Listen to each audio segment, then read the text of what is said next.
2010년 3월 28일, 우리는 시간의 수레바퀴를 거꾸로 돌려 호주 멜버른의 엘버트 파크로 향합니다. 그날은 단순한 경기가 아니었습니다. 그해 시즌 초반 가장 혼란스럽고 극적이며 전술의 향기가 짙게 풍겼던 레이스 중 하나, 바로 2010년 호주 그랑프리였습니다. 상상해보세요. 12만 명의 관중이 스탠드를 가득 메우고 함성을 지르고 있습니다.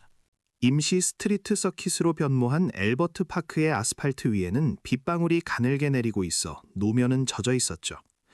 중간 타이어는 유일하게 합리적인 선택지였습니다. 이미 경기 시작을 알리는 붉은 불빛이 꺼지기도 전부터 모두가 직감했습니다. 오늘은 결코 평범한 레이스가 아닐 것이라고 말이죠. 드디어 모든 불빛이 꺼지고 격렬한 엔진 소리와 함께 경주가 시작되었습니다. 세바스티안 베텔은 훌륭하게 출발하며 선두 자리를 굳건히 지켰습니다. 그의 팀 동료인 펠리페 마사는 마치 탄환처럼 튀어나가 두 대의 레드불 머신 사이로 치고 올라가는 환상적인 스타트를 보여주었습니다. 하지만 그들의 뒤편에서는 순식간에 아수라장이 펼쳐졌습니다. 당시 챔피언십 선두를 달리던 페르난도 알론소는 코너 안쪽에 이미 자리를 잡고 있던 젠슨 버튼에게 너무 바싹부터 코너에 진입했습니다. 공간이 전혀 없었죠. 찰나의 순간 끔찍한 충돌이 발생했고 알론소의 머신은 1000랩부터 그대로 180도 회전하며 트랙 위를 가로막았습니다. 그의 시즌이 벌써 끝나는 듯한 절망적인 순간이었습니다. 그의 뒤를 따르던 미하엘 슈마허 또한 이 사고에 휘말려 프런트 윙이 부서지는 치명적인 손상을 입었습니다. 2010년 F1 복귀전은 그야말로 악몽과도 같은 시작이었습니다. 순식간에 트랙 위에는 깨진 탄소 섬유 파편들이 검은 눈처럼 흩뿌려졌고 안전차량이 곧바로 투입되어 혼란을 수습했습니다.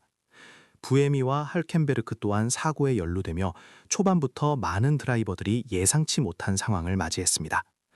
단 2분 만에 이 경기의 모든 초기 전략은 완전히 산산조각 나버린 것이나 다름없었습니다. 안전차량이 피트레인으로 물러나고 경기가 재개되자 베텔은 폭발적인 속도로 가속하며 나머지 경쟁자들이 따라잡을 틈도 주지 않고 순식간에 선두로 치고 나갔습니다. 하지만 그의 팀 동료인 마크 웨버는 마지막 코너에서 약간의 불안정한 움직임을 보이며 자칫 컨트롤을 잃을 뻔한 아찔한 순간을 연출했습니다.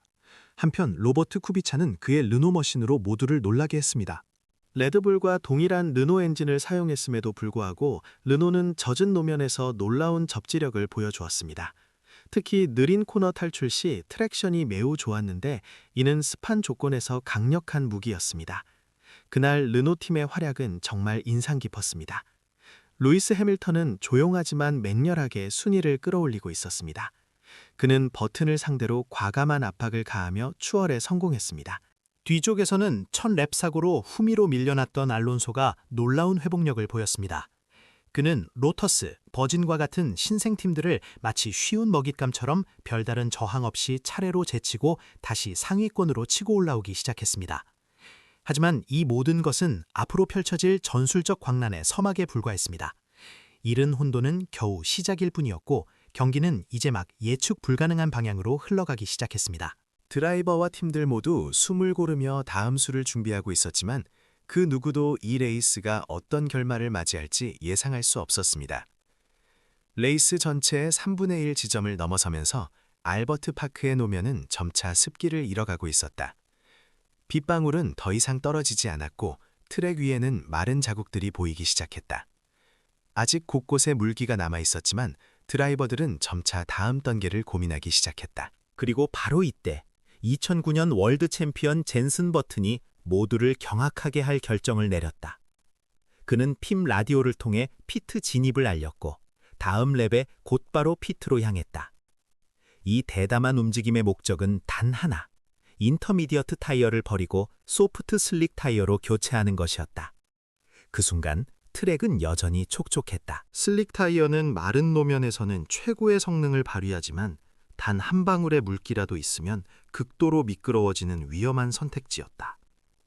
전 세계의 F1 팬들과 중계진, 그리고 피트월의 팀원들 모두 숨을 죽였다. 너무 이른 결정이 아닌가? 모두의 뇌리에는 실패라는 단어가 스쳐 지나갔다. 그리고 그들의 우려는 현실이 되는 듯했다. 피트에서 벗어나 첫 번째 섹터에 진입하자마자 버튼의 맥라렌 머신은 접지력을 잃고 트랙을 이탈하며 미끄러졌다. 잠시 동안 차체가 컨트롤을 잃고 춤을 추는 듯했고 곧바로 노면 위로 복귀했지만 그 짧은 순간은 모두에게 그의 도박이 너무 성급했음을 알리는 신호 같았다. 많은 이들이 고개를 저으며 역시나 너무 일렀어 라고 중얼거렸다. 하지만 곧이어 믿을 수 없는 일이 벌어졌다. 버튼은 놀라운 컨트롤로 차를 안정시켰고 두 번째 섹터와 세 번째 섹터를 통과하기 시작하면서 그의 랩타임은 기하급수적으로 빨라지기 시작했다. 초록색 섹터 기록이 그의 이름 옆에 계속해서 나타났다. 그의 기록은 레드불의 세바스찬 베텔보다 빨랐고 페라리의 펠리페 마사보다 빨랐으며 심지어 노면 적응력이 뛰어났던 르노의 로베르트 쿠비차보다도 빨랐다. 트랙은 예상보다 훨씬 빠르게 마르고 있었고 슬릭 타이어는 이미 최적의 성능을 발휘하기 시작한 것이다. 선두 그룹의 드라이버들과 팀들은 이 광경을 믿을 수 없다는 듯 지켜보았다. 곧이어 그들은 버튼의 결정이 단순한 도박이 아니라 천재적인 판단이었음을 깨달았다. 너도 나도 피트 진입을 서둘렀고 트랙은 순식간에 피트로드에 진입하는 차량들로 아수라장이 되었다. 하지만 이미 늦었다. 젠슨 버튼은 한 바퀴 일찍 피트인했지만 그 한 바퀴가 레이스 전체의 판도를 뒤집는 결정적인 이득으로 작용한 것이다. 이 순간은 단순한 피트 스탑이 아니었다. 이 레이스의 흐름을 완전히 바꿔놓은 그야말로 승패를 가른 분수령이었다. 젠슨 버튼이 승리의 초석을 다지고 있을 무렵 레드불의 마크 웨버는 또 다른 의미에서 이날 레이스의 감정적인 격동을 온몸으로 보여주고 있었다. 그의 이날 레이스는 마치 롤러코스터와 같았다. 그는 펠리페 마사를 거침없이 추월하며 강력한 모습을 보여주었지만 잠시 후에는 루이스 해밀턴에게 추월당하며 주춤하는 모습을 보였다. 그리고 이내 다시 반격을 시도하며 공격적인 주행을 이어갔다. 웨버의 차는 매우 빨랐고 그는 누구보다도 우승에 대한 갈망이 큰 듯 보였다. 하지만 속도만큼이나 그의 이날 주행에는 아쉬운 점이 많았다. 해밀턴과의 치열한 접전 중 웨버는 브레이킹 포인트를 놓치며 경미한 접촉 사고를 일으켰다. 이로 인해 차량의 컨트롤을 잠시 상실했고 그는 결국 트랙 밖 자갈밭으로 미끄러져 들어가고 말았다. 다행히 심각한 손상 없이 복귀했지만 이 일련의 실수들은 그에게 큰 시간 손실을 안겨주었고 상위권 경쟁에서 멀어지게 만들었다. F1에서 사소한 실수란 존재하지 않는다. 아주 작은 컨트롤 미스나 판단착오도 치명적인 결과로 이어질 수 있다는 것을 웨버는 이날 여실히 증명했다. 그는 분명 압도적인 속도를 가지고 있었지만 경기의 흐름을 읽고 냉정함을 유지하는 데는 부족함이 있었다. 웨버가 자신의 실수에 좌절하고 있을 때 그의 팀 동료 세바스찬 베텔은 여전히 선두를 지키며 안정적인 주행을 이어가고 있었다. 아무도 그가 곧 경험하게 될 최악의 순간을 예상하지 못했다. 그리고 그 예상치 못한 순간은 누구도 상상하지 못했던 방식으로 찾아왔습니다. 선두를 질주하며 압박감 없이 안정적인 주행을 이어가던 세바스찬 베텔의 차량이 갑자기 균형을 잃고 스핀하기 시작했습니다. 마치 보이지 않는 손에 이끌린 듯 그의 머신은 순식간에 트랙을 벗어나 자갈밭에 미끄러져 박혔습니다. 그 흔한 충돌이나 다른 경쟁자의 공격도 없었습니다. 그저 홀로 완벽하게 통제된 상태에서 달리던 머신이 갑작스러운 리어 브레이크 문제나 미세한 기술적 결함으로 인해 스스로 경기를 포기하는 충격적인 장면이었습니다. 그 순간 12만 관중으로 가득 찼던 알버트 파크의 모든 스탠드는 몇 초간 숨을 죽였습니다. 어떠한 소리도 들리지 않는 적막감이 감돌았죠. 그리고 이내 그 적막은 엄청난 탄성과 함께 터져나왔습니다. 모두의 예상을 뒤엎고 경기의 선두는 젠슨 버튼에게 넘어갔습니다. 이는 호주 그랑프리 2010의 흐름을 완전히 뒤바꾸는 결정적인 전환점이었습니다. 베텔의 충격적인 이탈로 경기가 새로운 국면에 접어들면서 혼란스러운 조건 속에서 진가를 발휘하는 또 한 명의 챔피언이 있었습니다. 바로 루이스 해밀턴입니다. 그는 진정한 사냥꾼의 본능을 보여주며 집요하게 상위권을 노렸습니다. 백마커드를 영리하게 이용해 니코 로스버그를 압박했고 단 한 뼘의 공간이라도 주어지면 펠리페 마사를 가차없이 추월했습니다. 특히 마크 웨버와의 공방전은 이날 경기의 백미였습니다. 시속 300km에 육박하는 속도에서 바퀴가 서로 맞닿는 아슬아슬한 순간이 여러 차례 연출되었지만 해밀턴은 프론트 윙을 지켜냈고 냉정함을 잃지 않았으며 꾸준히 자신의 페이스를 유지했습니다. 이러한 모습은 그가 왜 챔피언 드라이버인지를 여실히 증명하는 본능적인 움직임이었습니다. 예측 불가능한 상황 속에서도 흐트러지지 않는 집중력과 과감한 판단력은 루이스 해밀턴의 트레이드마크였습니다. 이쯤에서 오늘 경기에 참가한 각 팀들의 전략과 강점, 약점들을 분석해보면서 왜 이러한 결과가 나왔는지 심층적으로 들여다보겠습니다. 먼저 오늘 가장 빠른 차량을 보여줬지만 결국 우승을 놓친 레드불 팀입니다. 그들의 강점은 분명했습니다. 마른 노면에서는 단연코 가장 빠른 랩타임을 기록했고 코너 탈출 능력은 타의 추종을 불허했습니다. 뛰어난 공기 역학 디자인은 레드불 머신의 가장 큰 자산이었죠. 하지만 약점 또한 명확했습니다. 마크 웨버의 경우 심리적인 안정성에서 부족함을 드러내며 연이은 실수를 저질렀고, 세바스찬 베텔은 기술적인 신뢰성 문제로 선두에서 이탈하는 비극을 맞았습니다. 전략적인 의사결정에 있어서도 맥라렌에 비해 다소 느린 반응을 보였습니다. 레드불은 분명 이길 수 있는 속도를 가지고 있었지만 오늘 경기에서는 승리에 필요한 냉철함과 안정성이 부족했습니다. 다음은 오늘 경기의 진정한 승자, 맥라렌 팀입니다. 그들의 강점은 단연코 과감하고 결단력 있는 전략이었습니다.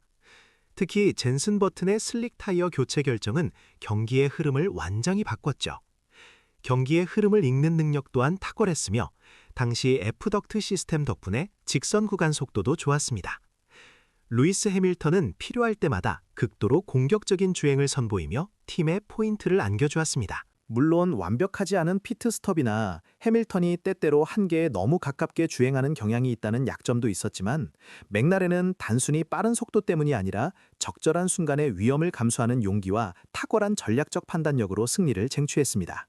이어서 페라리 팀을 살펴보겠습니다. 페라리의 강점은 뛰어난 가속력과 페르난도 알론소의 놀라운 위치 회복 능력이었습니다. 엔진 출력과 트랙션 또한 강력했죠. 하지만 약점도 분명했습니다. 경기는 혼란스러운 출발과 함께 시작되었고 전략적인 의사결정에 있어서도 결단력이 부족했습니다. 펠리페 마사는 수비할 때 단호함이 부족하여 쉬이 자리를 내주는 모습을 보였습니다. 페라리는 이날 포디움에 오를 만한 속도를 가지고 있었지만 경기의 날카로움과 과감함이 부족했습니다. 마지막으로 메르세데스 팀입니다. 이들의 강점은 안정적인 주행과 니코 로스버그가 자신의 위치를 잘 지켜냈다는 점이었습니다. 하지만 승리를 다툴 만큼의 속도는 아직 부족했습니다. 미하일 슈마허는 F1 복귀전에서 일찍이 사고에 휘말리며 아쉬움을 남겼습니다. 2010년의 메르세데스는 아직 팀의 기틀을 다지는 시기였기에 상위권 경쟁보다는 안정적인 운영에 초점을 맞추는 모습이었습니다. 결론적으로 2010년 호주 그랑프리는 다음 시즌에 대한 분명한 메시지를 던졌습니다. 레드불은 가장 빠르지만 아직은 미완의 팀이라는 점을 보여주었고, 맥라렌은 가장 영리하며 예측 불가능한 변수에 가장 잘 대처하는 팀이라는 것을 입증했습니다. 페라리는 위험하지만 날카로움이 부족했고, 르노의 로버트 쿠비차는 이날 경기에 가장 큰 이변의 주인공이 될 수 있음을 시사했습니다. 쿠비차는 침착함과 습한 조건에 매우 잘 맞는 르노 머신을 바탕으로 시종일관 높은 순위를 유지하며 정말 뛰어난 활약을 펼쳤습니다. 멜버른에서의 활약을 바탕으로 다음 경기를 내다본다면 레드불은 여전히 순수한 속도면에서는 1순위 후보일 것입니다. 하지만 날씨와 같은 변수가 개입될 때 가장 위험한 팀은 맥라렌이 될 것이 분명합니다. 페라리는 출발 제어 능력과 빠른 반응 전략을 개선해야 할 것이며, 메르세데스는 아직 우승 경쟁에 뛰어들 준비가 되어 있지 않았습니다. 2010 시즌은 이후 다변적인 레이스가 펼쳐질 것이며 타이어 전략과 날씨가 결정적인 역할을 하게 될 것임을 여실히 증명했습니다. 오늘 우리가 함께 되짚어본 호주 그랑프리는 단순한 레이스를 넘어 각 팀의 강점과 약점, 그리고 챔피언의 자질을 극명하게 보여준 한 편의 드라마였습니다. 다음 시간에도 흥미진진한 F1의 순간들로 여러분을 찾아뵙겠습니다. 감사합니다.